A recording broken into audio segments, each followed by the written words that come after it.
Hello learners, welcome back to my YouTube channel. And इस वीडियो में मैं आप लोगों के साथ डिस्कस करने वाली हूँ मेथड्स ऑफ ट्रेनिंग में। जैसा कि आप लोगों को मैंने on the job methods of training करवा दिए थे, इस पर्टिकुलर वीडियो में हम of the job methods of training को डिटेल में डिस्कस करेंगे। और जो on the job methods of training है उसकी जो वीडियो है उसका लिंक मैंने डिस्क्रिप्शन बॉक्स में प्रोवाइड किया है।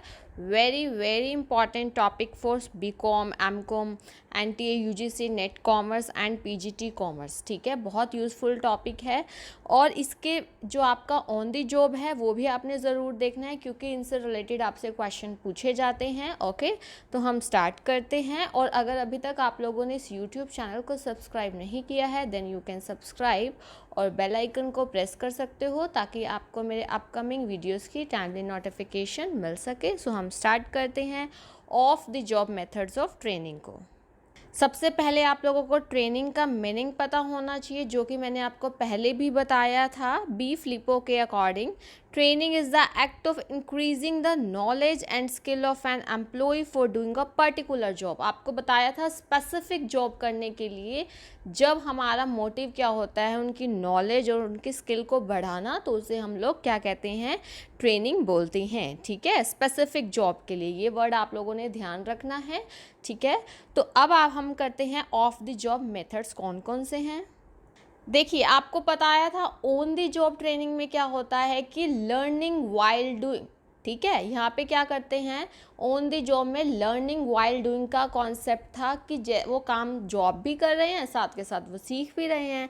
ठीक है, और वो जनरली हमारे ऑपरेटिव स्टाफ के लिए होती थी जो नॉन मैनेजरियल हो। और जो ऑफ द जॉब ट्रेनिंग है, ऐसा ट्रेनिंग मेथड है जहाँ पे जो वर्कर्स या एम्प्लॉयज़ है learn their job roles away from the actual work floor. यानी कि वहाँ जो वो जॉब नहीं करेंगे, ठीक है, उनको अलग से, ऐसा नहीं है वर्क फ्लोर, यानी कि away from the actual work floor, यानी कि जो उनका एक्चुअल जॉब है वहाँ से नहीं सीखेंगे, उनको क्या किया जाएगा, ऑफ द जॉब सिखाया जाएगा। तो आई होप आपको ऑन द जॉब और ऑफ द जॉब दोनों का डिफरेंस क्लियर हो गया होगा।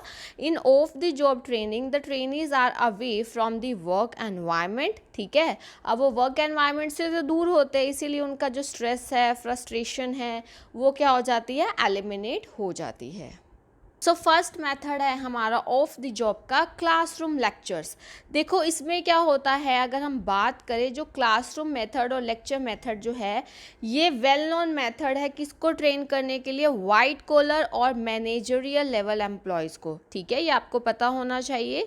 अब इस मेथड में क्या होता है कि एम्प्लॉयज़ मतलब एक रूम में उनको गैदर किया जाता है, जिसको हम एक टाइप का क्लासरूम भी बोल देते हैं। तो उनको ट्रेनिंग दी जाती है in the form of lectures. Okay, training कैसे दी जाती है, in the form of lectures. और ये वाला जो मेथड है इफेक्टिवली यूज़ किया जाता है for the purpose of teaching administrative aspects. देखो, थियोरेटिकली लेक्चर दिया जा रहा है, किसके लिए दिया जा रहा है, वाइट कॉलर और मैनेजरियल लेवल एम्प्लॉयज़ के लिए, उनको एडमिनिस्ट्रेटिव एस्पेक्ट्स सिखाने के लिए, उनको जो है प्रोसीजर्स वगैरह सिखाने के लिए, या कोई भी पर्टिकुलर टॉपिक जिस पे उनको ट्रेन करना है। बात करते हैं इसका एडवांटेज क्या रहने वाला है क्लासरूम लेक्चर मेथड का। ऑब्वियस है, ये लार्ज ग्रुप्स के लिए यूज़ किया जा सकता है ना, इकट्ठे बहुत सारे ट्रेनीज़ को हम ट्रेनिंग दे सकते हैं और कॉस्ट पर ट्रेनी बिल्कुल लो पड़ेगी। और डिसएडवांटेज क्या है, आपको पता ही है, जब लेक्चर की बात आएगी तो वो वन वे हो जाता है और लर्निंग बाय प्रैक्टिस तो इसमें इंक्लूडेड है ही नहीं, तो लो इंटरेस्ट हो जाता है। वन वे कम्युनिकेशन है, आपको पता ही है, लेक्चर में no authentic feedback mechanism, trainees की तरफ से तो कोई फीडबैक नहीं आता ना, तो इसीलिए बॉर्डम हो जाता है उनके लिए। तो इसके एडवांटेज तो ये है कि कॉस्ट पर ट्रेनी लो हो जाती है, but at the same way इनके डिसएडवांटेज भी हैं। उसके बाद सेकेंड मेथड है ऑडियो विजुअल। इसका audio visual of the job का क्या है, सेकेंड ऑडियो विजुअल। अब नाम से ही पता चल रहा है, ऑडियो सुनना, विजुअल देखना। इसमें क्या है, प्रोवाइड की जाती है training by way of using films, TV, video, presentations. ठीक है, आपने देखा होगा जो कॉर्पोरेट सेक्टर है, mainly in customer care centre, जो कस्टमर केयर सेंटर्स आप लोगों ने सुने होंगे, जो एम्प्लॉयज़ को ट्रेनिंग दी जाती है by using audio visual material, कि उनको देखना है जो बिहेवियर है, उनका बिहेवियर कैसा रहना चाहिए कस्टमर के साथ, उन्होंने कैसे बोलना है उनके साथ, कैसे कॉल को रिसीव करना है, और भी बहुत सारी चीज़ों में ऑडियो विजुअल ट्रेनिंग दी जाती है। इसका एडवांटेज क्या है कि एक तो रियलिस्टिक एग्जाम्पल, एक देखेंगे हम ऑडियो विजुअल तो रियलिस्टिक एग्जाम्पल उनको पता चलेंगे कि किसी इशू के साथ कैसे डील करना है, ये ट्रेनिंग्स को समझ में आएगा। अब ये भी वन वे है, क्योंकि आपको तो वो ऑडियो विजुअल दिखा दिया ना, वन वे ही हुआ ना, आप अपना फीडबैक तो दे नहीं रहे हो, नो फीडबैक। और फ्लैक्सिबिलिटी भी नहीं है डिफरेंट ऑडियंस के लिए। क्यों नहीं है? क्योंकि कैसे भी टाइप का ट्रेनी हो, ठीक है, कई आपको पता बहुत जल्दी सीख जाते हैं, कईयों को टाइम लगता है सीखने में। तो अलग अलग टाइप के नेचर होता है, अलग अलग टाइप की लर्निंग होती है, सबका सीखने का ढंग अलग अलग होता है। लेकिन इसमें तो एक जैसा सबको दिखाया जा रहा है, सुनाया जा रहा है, ऑडियो विजुअल में तो फ्लैक्सिबिलिटी नहीं रहती है। उसके बाद देखिए simulation, very very important method है ऑफ द जॉब का, ठीक है। इसमें क्या होता है, इसका पहले मैं आपको एग्जांपल बताती हूँ।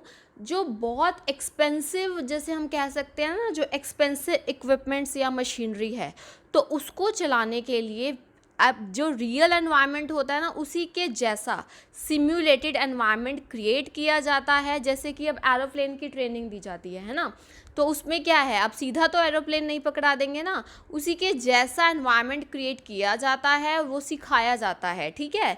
अब मैं पहले आपको इसके लिए पिक्चर दिखाती हूँ। जैसे यहाँ पर देखिए, ये गर्ल जो हैं, इनको कार ड्राइविंग सीखनी है। तो आजकल आपने देखा होगा कंप्यूटर असिस्टेड काफ़ी हेल्प ली जाती है, 3Ds वो हमें दिखाते हैं। ये देखिए यहाँ पर इसके हाथ में स्टीयरिंग है, तो इसकी हेल्प से इसको सिखाया जा रहा है कार ड्राइविंग करना, है ना।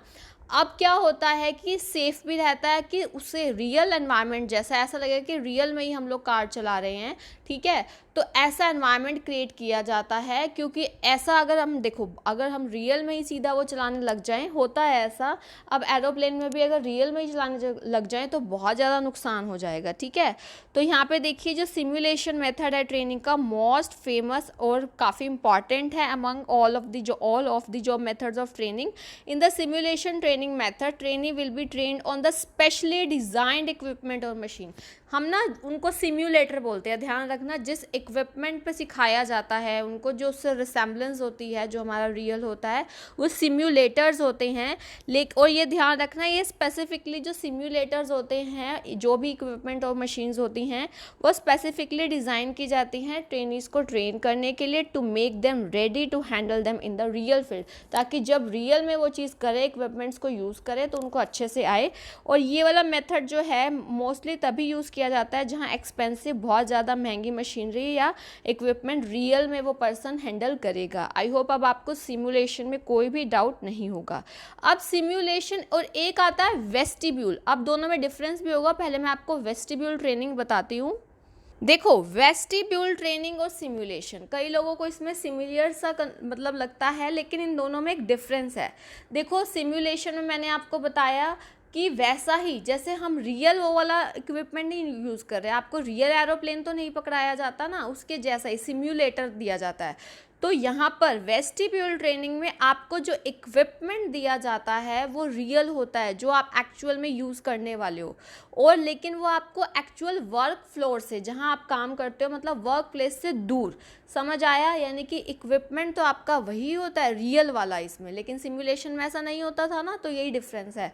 वेस्टिब्यूल ट्रेनिंग में हमारा इक्विपमेंट वही है, but away from the work place. So अब देखिए, mostly this method of training will be use to train technical staff, जिनको मशीन्स और टूल्स को हैंडल करना होगा, employees who deals with tools and machines.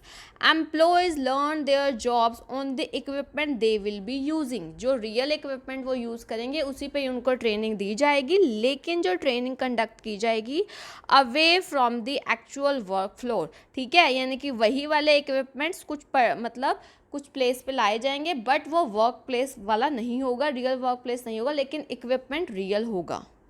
Vestibule training क्या करती है, हेल्प करती है एम्प्लॉयज़ की कि वो फुल फील मिले उनको, ठीक है, ड्यूरिंग टास्क का, क्योंकि रियल मशीनरी है वही वाली, और रियल वर्ल्ड प्रेशर से दूर रहते हैं, क्योंकि वर्क एनवायरनमेंट में तो नहीं होते लेकिन मशीन वही रियल होती है। Vestibule training is provided to employees when new और एडवांस इक्विपमेंट, यानी कि कोई नया एडवांस इक्विपमेंट आया है, इंट्रोड्यूस किया गया है ऑर्गेनाइजेशन में to do a particular job, ठीक है। यानी कि ये वाला इक्विपमेंट क्या किया जाता है, सेपरेट प्लेस पे लाया जाता है कि उनको डेमो दिया जाए, ट्रेन किया जाए हाउ टू यूज़ और उसको सेफली कैसे हैंडल किया जाए। अब आई होप आप लोगों को वेस्टिब्यूल ट्रेनिंग एंड सिमुलेशन में डिफरेंस क्लियर हो गया होगा। आप लोगों ने मुझे कमेंट सेक्शन में ज़रूर बताना है कि सिमुलेशन और वेस्टिब्यूल ट्रेनिंग में आपको डिफरेंस क्लियर हुआ है या नहीं हुआ। अब हम करते हैं आगे के मेथड्स। कि नेक्स्ट है रोल प्लेइंग। रोल प्ले में क्या होता है कि इसमें ना आप लोगों को इमेजिनरी सिचुएशंस दी जाती हैं, हाइपोथेटिकल मतलब हम कह सकते हैं सिचुएशंस दी जाती हैं, जो ट्रेनीज़ हैं उनको रोल प्ले करना होता है, ठीक है। देखो, during a role play the trainees assume roles and act out situations. अब उनको क्या करना पड़ता है, जो ट्रेनीज़ हैं, रोल प्लेयर्स हैं, जिनको हम ट्रेनीज़ को ही रोल प्लेयर्स बोलते हैं, have to quickly respond to the situation. अब रोल प्लेइंग में तो ट्रेनीज़ को रोल प्लेयर ही बोलेंगे ना, तो उनको क्या करना पड़ता है, सिचुएशंस उनको दी जाती है कि क्विकली उनको रिस्पॉन्ड करना पड़ता है। ऐसी तो उनमें स्किल्स आएंगी कि कैसे एम्प्लॉयज़ ने क्विकली सिचुएशंस को हैंडल करना है, ओके, और वो कैसे रिएक्ट करेंगे अगर रियली में ऐसा हो जाए तो। वही it is a method of human interaction which involves realistic behaviour, कि आपका रियल बिहेवियर क्या होगा, इमेजिनरी सिचुएशन दी जाती है। अब इसमें कैसे, जैसे एम्प्लॉयर एम्प्लॉय का रिलेशनशिप, हायरिंग और डिस्कसिंग अ ग्रीवियंस प्रॉब्लम, अगर कस्टमर आपके पास शिकायत लाता है तो आप उसमें कैसा हैंडल करेंगे, सबऑर्डिनेट को डिसिप्लिन करना, और एक सेल्समैन है अपने कस्टमर को कैसे प्रेजेंटेशन देगा, तो उनको ट्रेनिंग दी जाती है ना, उनको वही रोल प्ले करना पड़ता है ट्रेनी को सेल्समैन का, और एक ट्रेनी को कस्टमर बना दिया जाएगा, एक ट्रेनी को सेल्समैन। तो इस टाइप से रोल प्लेइंग टेक्निक जो है एक of the job methods of training है। उसके बाद आता है हमारा केस स्टडी मेथड। देखो, केस स्टडी मेथड की अगर मैं बात करूं तो केस, इसमें क्या होता है कि एक रिटन डिस्क्रिप्शन होता है actual situation in the past in the same organisation और somewhere else, and trainees are suppose to analyse and give their conclusions in writing. देखो, इसको अगर हम सिंपल लैंग्वेज में बात करें, मान लो कोई भी ऐसा बात जो पहले हो चुकी है, कोई भी ऐसी केस क्या करा जाता है, एम्प्लॉयज़ के सामने प्रेजेंट किया जाता है, ट्रेनीज़ के सामने प्रेजेंट किया जाता है, और उनको बताना होता है, डिस्क्रिप्शन देना होता है कि वो इस केस के साथ कैसे डील करते, ठीक है। अब इसमें क्या है, एम्प्लॉयज़ का फुल और होल हार्टेड पार्टिसिपेशन के लिए ये दिया जाता है, उनको प्रॉपर केस स्टडी करनी होती है। फिर बाद में सभी के जो व्यूज़ है उस केस में जो ट्रेनीज़ है वो क्या क्या करेंगे वो अपने मतलब पूरा डिस्क्राइब करते हैं। फिर केस को लेटर डिस्कस किया जाता है इंस्ट्रक्टर जो उनको ट्रेनर होता है with all the pros and cons of each option, यानी कि ट्रेनी जो अपने अपने ऑप्शन बताए हैं उसके क्या फ़ायदे हैं, क्या गलत बात है, क्या कौन सा, ये बताया जाता है।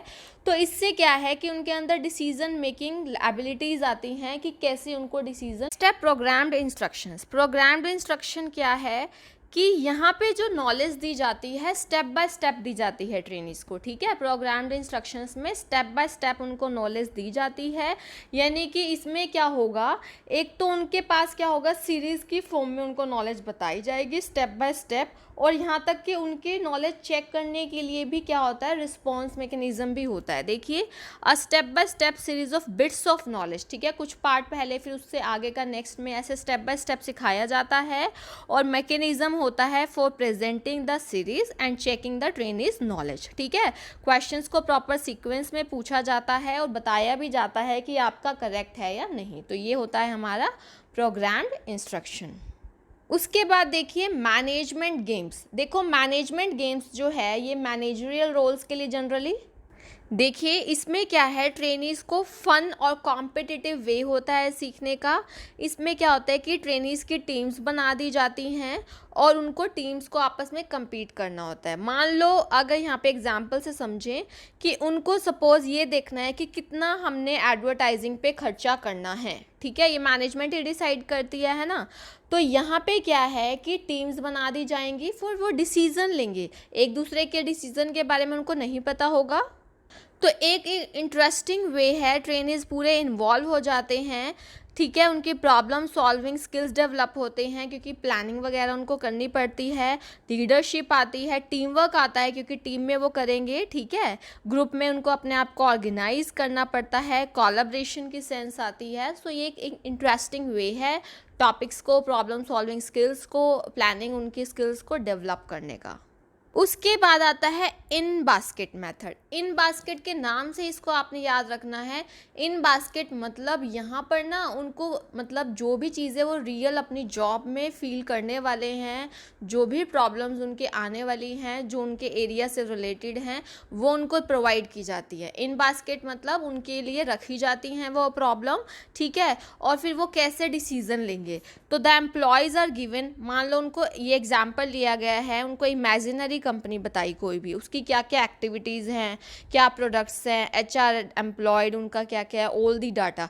तो जो ट्रेनी है उसको क्या करना पड़ेगा, उसके प्रॉपर नोट्स, और वो बताएगा कि कैसे कैसे टास्क को वो डेलीगेट करेंगे, कैसे शेड्यूल्स बनाएंगे इसके लिए।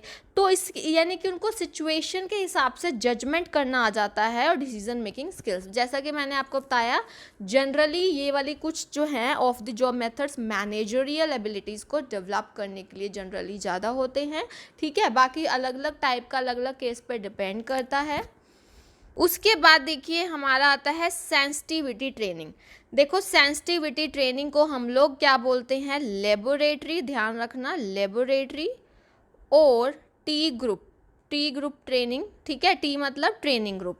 इसमें क्या होता है, सेंसिटिविटी, आप समझ रहे हो कि कितना सेंसिटिव होते हैं। अब इसमें क्या होता है, refers to one of the organisational development techniques through counselling methods.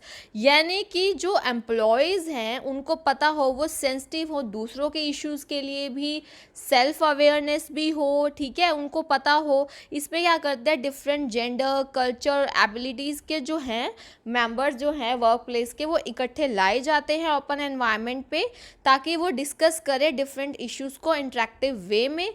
इससे एम्प्लॉयज़ को हेल्प मिलती है ताकि वो सेंसिटिव रहें ज़्यादा। और जो भी आपको पता है वर्क प्लेस पे डाइवर्सिटी होती है, हर कोई सेम कल्चर का नहीं होता, अलग जेंडर के होते हैं, मेल फीमेल, ठीक है, तो इससे उनमें सेंसिटिविटी आती है। It enhances understanding between members of the organisation and enable building good interpersonal relationship, ठीक है, वो एक दूसरे को समझेंगे, अपने व्यू समझेंगे, सेल्फ अवेयरनेस, दूसरों को समझेंगे। तो ये होता है सेंसिटिविटी ट्रेनिंग, बिहेवियरल इफेक्टिवनेस के लिए यूज़ की जाती है। तो मैंने आप लोगों के साथ डिटेल में मेथड्स डिस्कस कर दिए हैं, ऑन द जॉब भी एंड ऑफ द जॉब भी। सो अगर आपको कोई भी प्रॉब्लम हो आप लोग पूछ सकते हो, ठीक है। Thank you so much, keep learning and have a nice day.